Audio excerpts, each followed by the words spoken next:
Welcome to Seekers and Shifters, where we talk to the world's foremost experts in personal growth and development and ask them everything we really want to know. Hey there, Seekers and Shifters. It's Michelle, and I'm here with another weird friend for us today. This is my friend Laura. Laura, do you want to introduce yourself to the crew? Hi, everyone. My name is Laura Wurst. I'm a healer out of the Northern Virginia area. And I'm super excited to be here with you, sharing in the weird and wonderful. I love it. And I love your hair. So for those of you that are watching us on YouTube, you can see Laura's amazing multicolored green, yellow, blue hair going on. For those of you listening on the podcast, just take our word for it. It's awesome. I met Laura. I call her my trauma masseuse. I don't know what you really call yourself. I call you your trauma masseuse because I wrote on Facebook. This is a true story. I wrote a post on Facebook and I was like, I need the kind of masseuse where they'll massage me while I cry. And my friend was like, oh, I know the exact person. It's Laura. And that's how I met you. So what do you really call that? Because I made that up. I go by massage therapist, licensed massage therapist. But yeah, I'm that what you do. It's more than that. People have multitudes. I have multitudes as well. Part of my work is somatic, trauma-informed massage therapy and wellness. So I am a trauma-informed therapist, trained, certified. I find that to be really important. And yeah, part of what I do is helping hold space so people can cry and release some of whatever's coming up in their body at the time, or being there with them while they're walking through that trauma. I imagine sometimes you're standing in a lake and you've just got your boots on and you're like, I don't know where to go from here. I'm there with you, standing next to you, also with boots on, trying to get you to the shore. And once we're on the shore, we'll work with it from there. And once we get you some stable footing, I like to provide that service for people and give them that opportunity and empower them to get out of whatever mess they're in. And a lot of times it shows up in their body, and we find trauma in the body everywhere. And I love being there with them through it. Like a trauma doula or something. We'll workshop it. We'll workshop it, friends. My favorite story about working with you, by the way, is so Laura will massage different parts, or there'll be different parts that hurt. And it's like, and I'm probably going to get this wrong, but colorful for the sake of the story. Okay. Oh, my leg hurts. Oh, that's a father wound. Let's talk about your dad and like what might be stored here in your leg or what, and so there's different things or different types of wounds that are stored in different parts of the body. And so I came in one day and I said, well, my upper back really hurts. What kind of wound is that? And she was like, that's just because you have big boobs. So, sometimes it's just, sometimes it's actually just hurting. Sometimes the body is keeping the score, right? How did you get into this work? Like, how did you start to learn what wound was stored where in the body and all of that? Well, you, the greater you yourself as well, are the answer to your problems. Like, your wounding is your medicine. It's the balm. And when you start to dig into your own wounding, because you have to be in service to yourself first before you can be in service to others. And so many of us, myself included, healers and seekers and shifters, we're out there trying to help everyone else. And we also have to deal with our own shit, right? And through dealing with my own shit, which is going to be forever, we're all going to be doing this forever, through breaking that down and reading and studying with elders and studying with other people who are also trauma informed, a lot of it comes up, and you learn that in certain belief systems, the right side of the body represents mother or father, and the left side of the body represents mother or father. And where you hold your wounds and where you have your ancestral trauma shows up. And a lot of it is self-work and then studying, and some of it is going and receiving treatment from a lot of different people. As you work through your own stuff, you pick up these little gems along the way that you can share. And I call it the trauma toolbox. You put it in your toolbox and you bring it out to help yourself, or you bring out the skills to help other people. And you eventually just need a really big toolbox. I love that. I think of my work the same way. I think about, I'm always adding tools to the toolkit.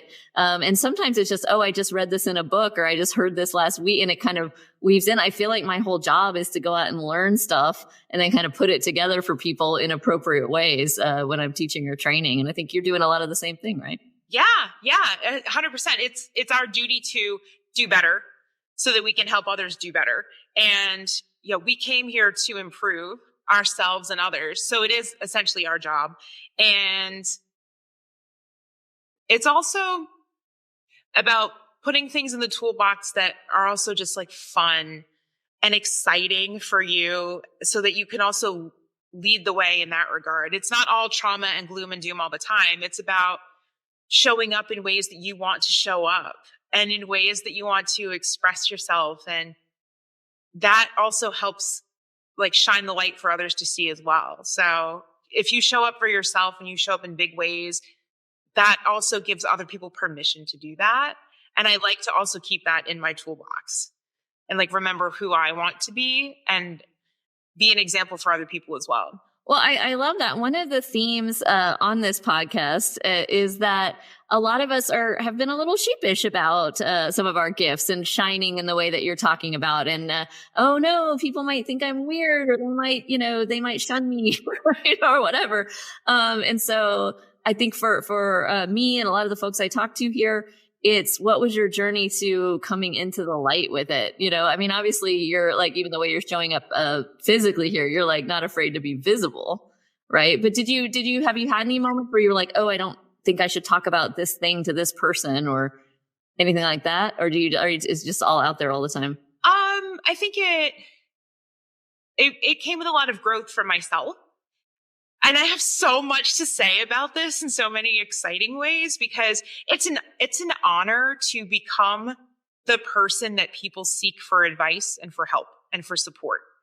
And it's an honor for us to stand where we are and to show up where we are, even though it's weird or it's not cool. It's amazing for people to trust you and show up in that way. So open up to it and stand in it and like heal your shit and be in your shit so that you can be in it with other people too. Because it wasn't cool for a long time to be weird. It wasn't cool for a long time to like, oh, and everyone's othering you and everyone's, like growing up for me, it was really hard. I didn't fit in anywhere. I was always like the weird, awkward kid, or I was always really smart, but I wasn't good at sports, whatever the case may be. And now people love me for me, and they value me, and they value my work, and they value the work that I have done. And it's cool. It's awesome. And like, that's such a gift. How could I turn away from that? And I don't really care if other people don't like it, because they can opt out just like they can opt in. They don't have to watch the channel. They should. We're awesome, but they can opt out. So like, go opt out. The world is a big place, and leave space for people to opt in if they want to opt in. And it took me a long time to be okay with that. And then I just started to be even more and more comfortable showing up brighter, louder, bigger, better, stronger. And it's only going to improve from here. So why not? I love it. It's funny that you mentioned there is kind of a reversal when we're growing up, and, this is developmentally, right? We try to fit in, and in, the social, stratas of junior high and high school, it's kind of the more you fit in, the cooler you are. And then there's a shift, right? Probably actually in high school, toward the late high school, there's a shift where becoming different actually makes you cool. And then as adults, and by the time you're, in your 40s, like, that's what makes you the coolest, is just, you don't want to be anything like anybody else. We talk a lot about personal brand and things like that, because we want to be very unique and have our own thing going on. And at our age, almost the most insulting thing somebody could say to you would be like, oh, you're just like all the other, all the other whatevers, right? Yeah, exactly. Yeah, you were a little triggered when I said that just now. So. We have got so much work and again, the work is so continuous. We've worked so hard to just be where we are and be okay with it. I don't think I'm anything like other people, unless you want to clump me with people who are doing work and like trying to do better. Then yes, we are in that boat. You can put us all over in that boat. That's fine. Yeah. Yeah.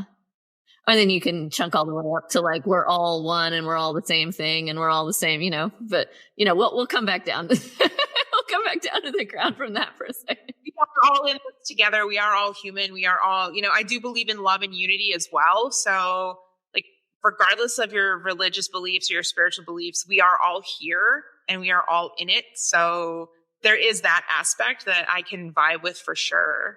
I want to go back to something you said about if you don't like it, you can opt out. And I love that frame because it doesn't sound mean. You didn't say if you don't like it, you can fuck off. You said, hey, opt in or opt out.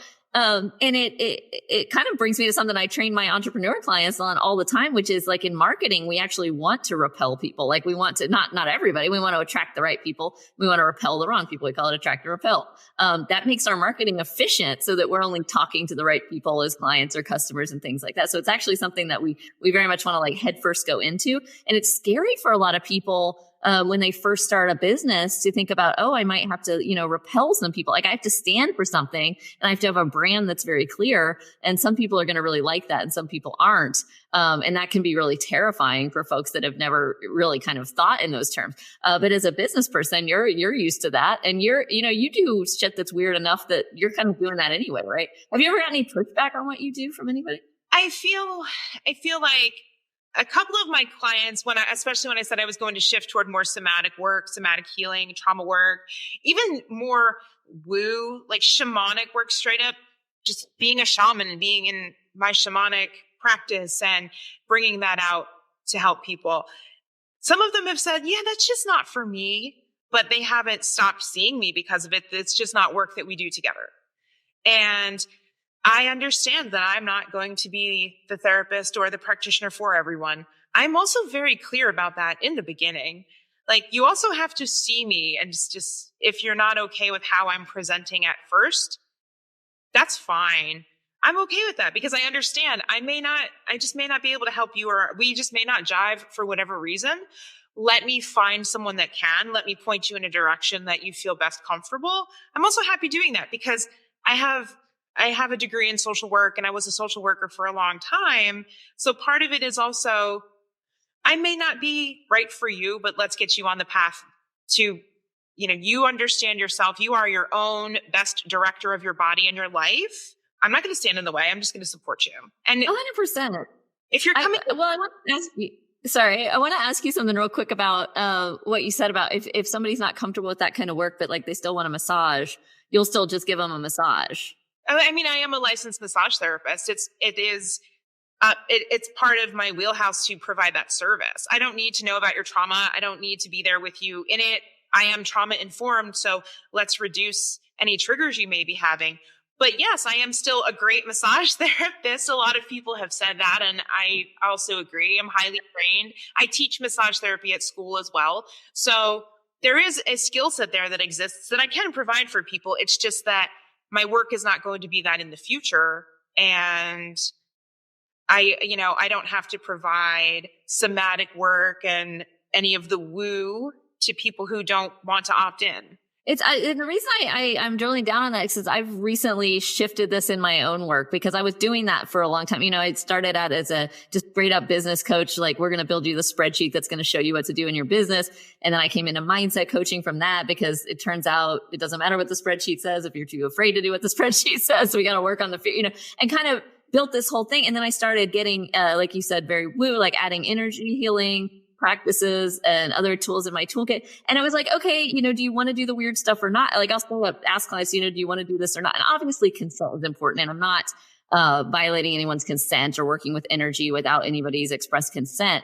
But now I'm at the point where before anyone even signs on as a client, I'd say, hey, we do a lot of mindset work. We do energy work, like we do NLP visualization work as part of this. Are you cool with that? Because if you're not cool with that, it's not a fit. I'm no longer willing to piecemeal myself out and have a client that says, yeah, I just want the spreadsheet. I don't want any of the other stuff, because I know what works and I know what doesn't with me. And I know what makes me happy. Right. And so I've been working on how do I show up as all of me in my work. And that's been a challenge because sometimes it's a little bit scary, right? With folks who did not come to me for energy healing. They came to me for the spreadsheet. And I just, I'm trying to be upfront in the sales process now and say, hey, if you're into this holistic thing I'm doing, cool, let's fucking rock. But if not, there's a million business coaches that'll build you a spreadsheet and they won't try to get you to do energy healing. So that's okay too. But I'm not willing to piecemeal myself out anymore. I don't know. I'm vibing with that so much. I'm still in transition with my work. So I'm still okay doing the work. Like it is fulfilling to me in some ways to do body work. And occasionally, or sometimes that really is all people need, or that is all they want, or that is all that they can handle that day. So I'll meet you where you are. But I am very upfront when I say, this is what I do. This is what I'm bringing to the table. I'm willing to be there with you. Let's do it. If you can't or you don't want to today, awesome. But understand that this work is going to come up every time because this is what I do. And people haven't been like, no, sorry, because it does get them thinking. And maybe something that I say will get them to go home on their own time and explore. Because we are seeking and we are shifting. And if you're a person who is seeking, great. Like you can take home whatever I have to say to you. And people come back to me all the time and they say, you said this thing in this session and it really hit me. And like 2 weeks later, it just came to fruition and we didn't even work on that, but you were present with me and I wanted to thank you for it. And I was just bringing what I do to the table and here it is. So yeah, there have been some people that are like, yeah, that's really not for me as far as the woo is concerned. They call it the woo. That's their verbiage. But generally, I'm just attracting what I want, who I want, and just I'm allowing for them to come in. And that's what it's all about, being open to the people who want to see you and work with you. And word of mouth is beautiful. And like I see people all over the world as well because I can work remotely. I can do this work from anywhere and I can work with anyone anywhere. So I'm getting people from Malaysia, Indonesia, England, South America. It's amazing. So I love it. Yeah, just being open to it. The right people will come to you. And yeah, it's scary, but you've done harder things. Probably. Most of us by this point have done harder things. And if you haven't, hey, do harder things, right? That's how we build up the muscles. I want to ask you, because you said you're in career transition right now, because you're in some kind of shaman school. Am I getting it right? Or you're learning to be a shaman? Tell us about that. What does shaman school entail? I've never gone to shaman school.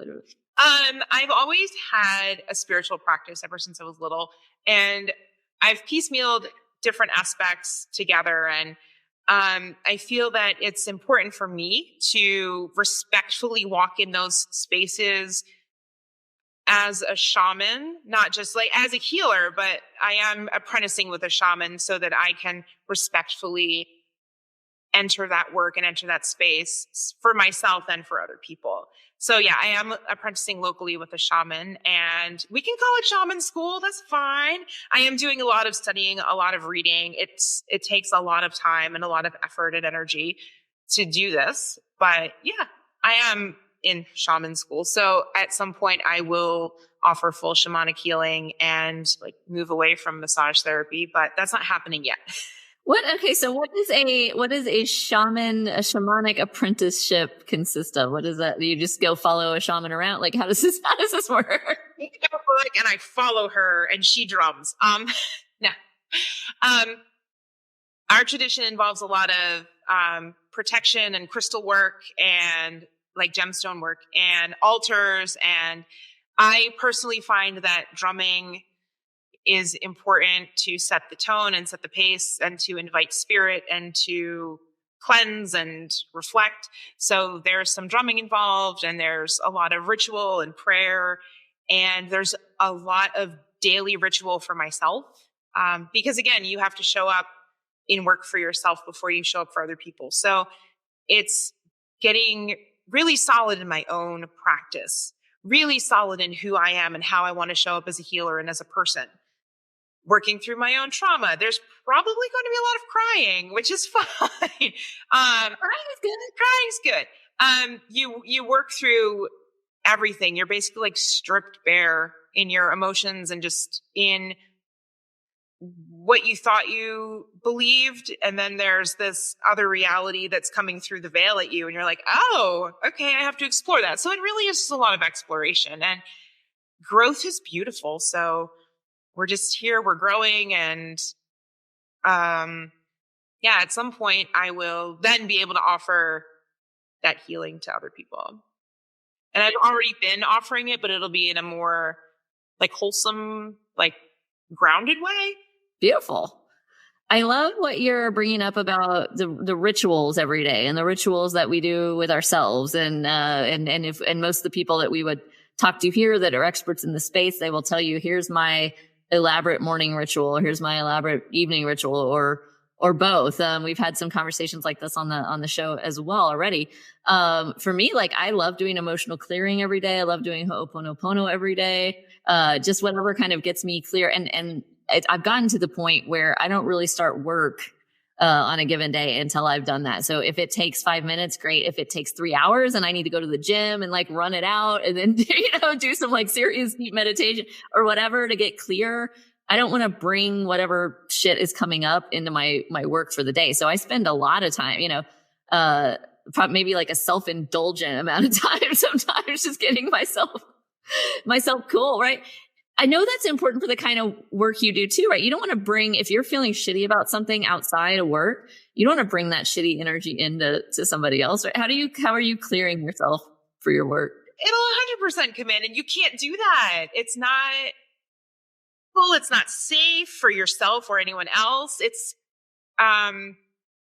there's so many ways to clear. It just depends on what's coming up and what's going on. And my ritual, I've also learned that it's growing in time, and the time is necessary. And you have to take that time to set everything up and just spend time with your ancestors or yourself and with your guides. And like you said, if you have to go run it out. So it just depends on how I'm feeling and what I want to achieve in that day, or like how also setting my intention for the day, how like your day is going to go, how you set it.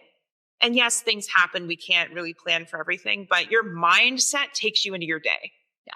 And so taking the time to address what's coming up in my head, in my life, in my partnerships with wherever I am, with work, personal, and just giving it space and honoring what's coming up and releasing it. Or put it in the parking lot, because you might not release everything that day. You might not release everything in a year, but I'm going to put this over here and I'm going to come back to it because it can't be in my workspace. It can't be in my entire day. And I'll come back to it later. And I do honor it later. I make sure to honor it later. Yeah, that's important. You got to keep that promise to yourself. And that's the difference. I'm just going to point this out for people listening. That's the difference between unhealthy dissociation and healthy processing. Like, obviously we can't all process exactly in the moment that something comes up all the time. Sometimes we have to put it in the parking lot, like you said, for a minute. And there's this sense of safety that, like, as a practitioner of any sort, right? And that's whether you're a massage therapist, whether you're a coach, whether you're a shamanic healer, anything, there has to be this rapport and this safety with your client. My clients have to know, hey, if I'm not into something and I say stop, Michelle's going to stop. She's not going to push me further than I want to go. She's not going to keep talking about something I don't want to talk about, or asking me questions, or doing energy stuff if I don't want to do it. That's really, really important, that sense of safety. How do you create safety with people when the first time they meet you? And that I've done the training and that I've done extensive work around that, so that should something happen, I am prepared to help them and not just let them sit there and a deer in the headlights. And I am very open and honest and transparent, but mostly I let them know that I'm there to listen to them, and that people just want to be heard and they want to be seen, and they want to feel like the problem that they have is okay to have, and that someone cares.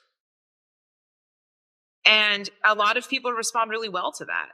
And I'm not there to, like I said, I'm not there to judge them. I'm just there to say, okay, and there are some answers that we can offer you. And people really want some answers. That's why they're there. But just me, I kind of, it feels like a mom vibe that I put out into the world. Like I just opened my heart space fully.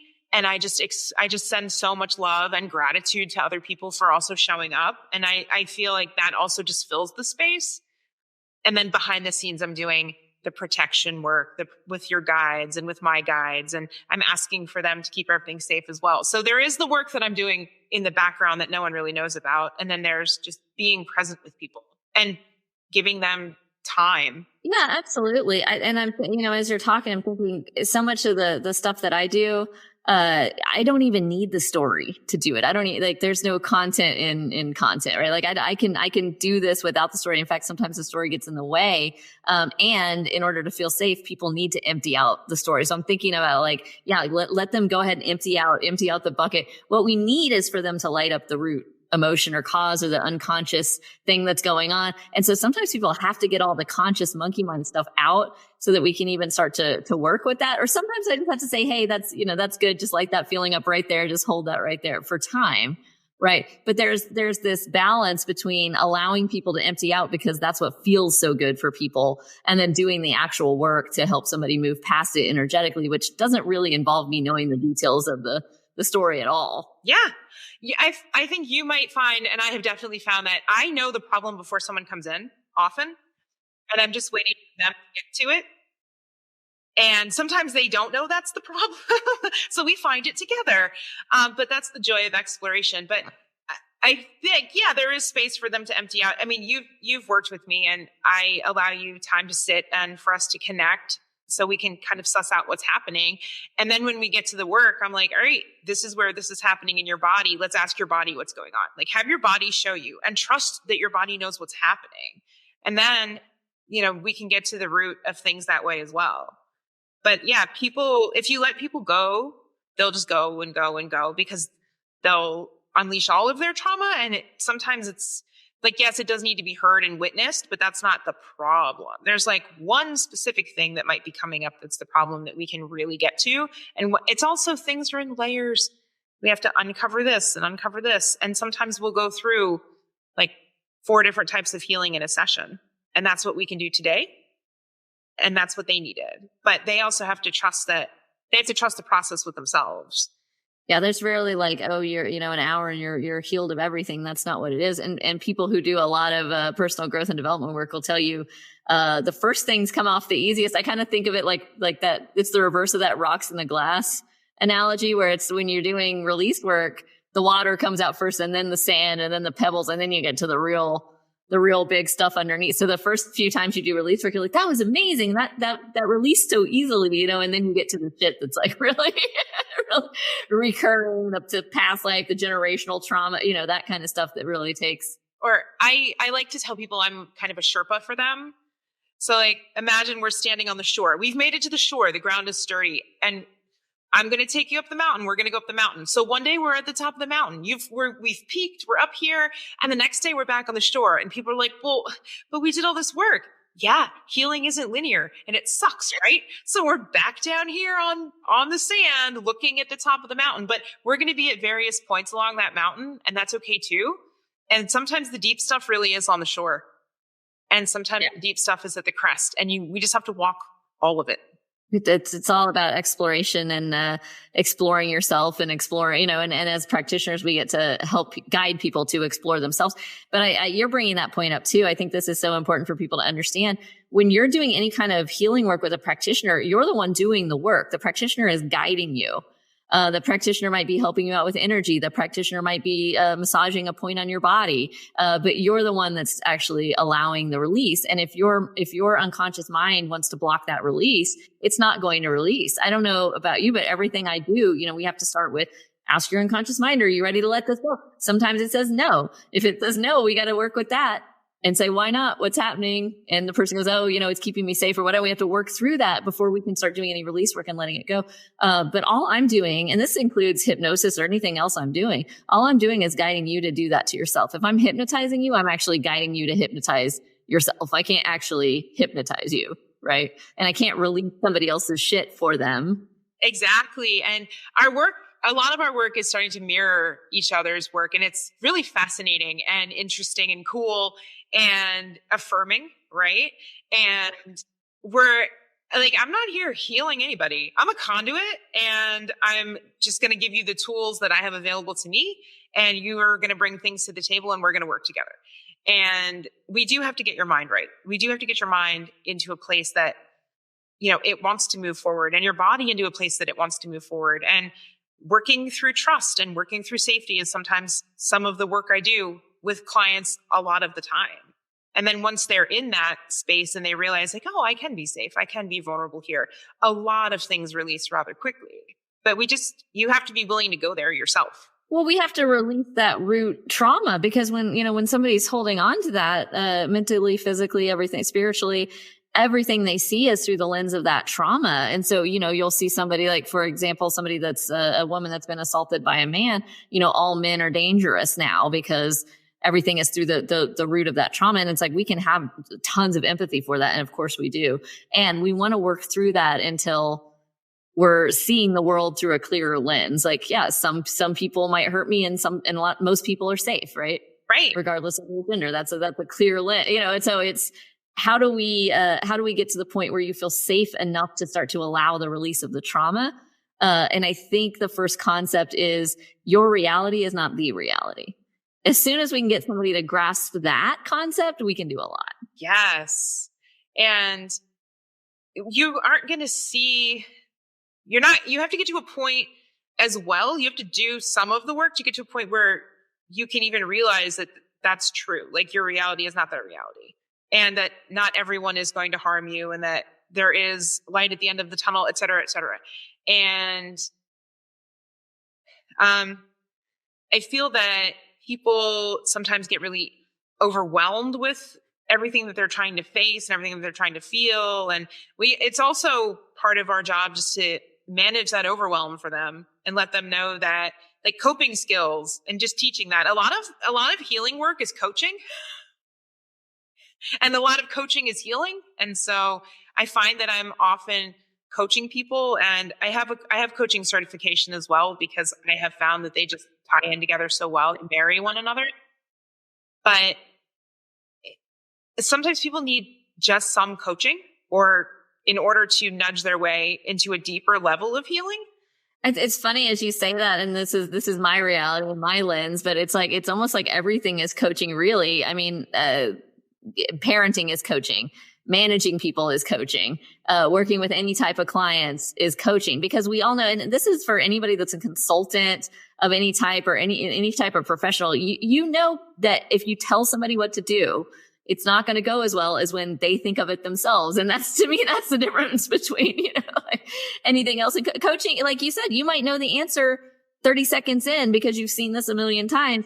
And number one, you might be wrong, right? So we have to leave, we might say, yeah, 99% of the time I'm right, but I got to leave that 1% chance that I'm wrong. And I got to actually put my listening ears on and make sure that this is really what I think it is.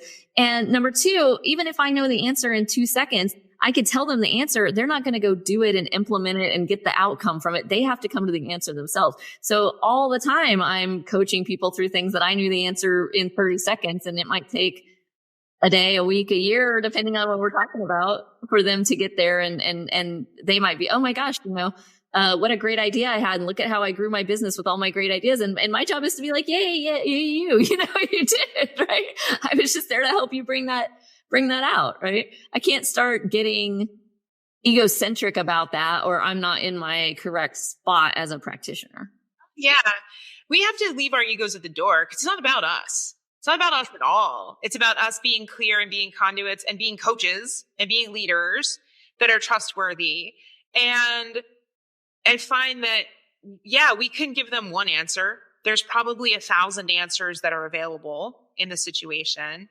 And what it's interesting when I get, because I do psychic healing and psychic, treatment. So when I get a psychic hit, I'm like an answer, intuitive.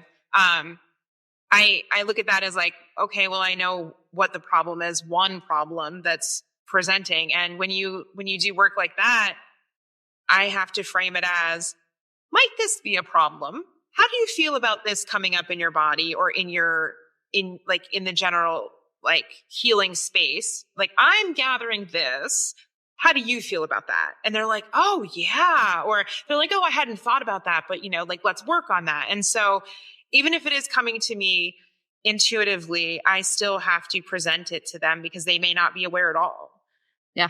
And like, absolutely. And of course, psychic healing is weird, but it's cool. So I'm just out. No, I love it. And, I'm just starting to get into exploring that myself and again, like the transparency there. Hey, I'm getting something. I realize that it's filtered through my own human brain and lens and whatever else, but this is what I'm getting. Like, what does that mean to you? Does that mean anything to you?